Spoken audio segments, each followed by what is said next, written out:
ഒണിയിലും ജിസയിലും ഔട്ടായി എന്നുള്ള വാർത്തകളാണ് ഇപ്പോൾ പരക്കുന്നത് എന്നുള്ളതാണ്. പല ആളുകളും പറയുന്ന ഒരു കാര്യമുണ്ട്, ബിഗ് ബോസിനകത്ത് നടക്കുന്ന കാര്യങ്ങൾ എങ്ങനെ പുറത്ത് മുൻകൂട്ടി അറിയാൻ കഴിയുന്നു എന്നുള്ളത്. അത് എന്തുകൊണ്ടാണെന്ന് വെച്ചിട്ടുണ്ടെങ്കിൽ അതിന്റെ അകത്ത് നിന്ന് പ്രവർത്തിക്കുന്ന ആളുകൾക്ക് പൈസയും മറ്റും കൊടുത്ത് അവരെ വശത്താക്കിക്കൊണ്ട് കാര്യങ്ങൾ മനസ്സിലാക്കുന്നതാണ് എന്നാണ് ഞാൻ വിശ്വസിക്കുന്നത്. ഒരുപാട് യൂട്യൂബർമാരും അതേപോലെ തന്നെ ഒരുപാട് ഫേസ്ബുക്ക് പേജ് കൈകാര്യം ചെയ്യുന്ന ആളുകളും കൃത്യമായിട്ട് ആ കാര്യങ്ങൾ പറയുന്നു. പല കാര്യങ്ങളും അതേപോലെ തന്നെ പറയുന്നു.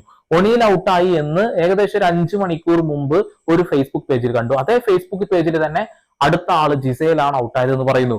അപ്പൊ ഞാൻ അയാളുടെ പേജ് മുഴുവനായിട്ട് പരിശോധിച്ച് നോക്കുമ്പോൾ അയാൾ പറഞ്ഞ എല്ലാ കാര്യങ്ങളും കൃത്യമായിട്ടുണ്ടായിരുന്നു എന്നുള്ളതാണ്. ഓരോ ആളുകൾ ഔട്ടാവുമ്പോഴേക്ക് ഒരു 3-4 മണിക്കൂർ മുമ്പ് കൃത്യമായിട്ട് അത് ഇടുന്നു. ഒരു തെറ്റും സംഭവിക്കാതെ അത് സംഭവിക്കുന്നു.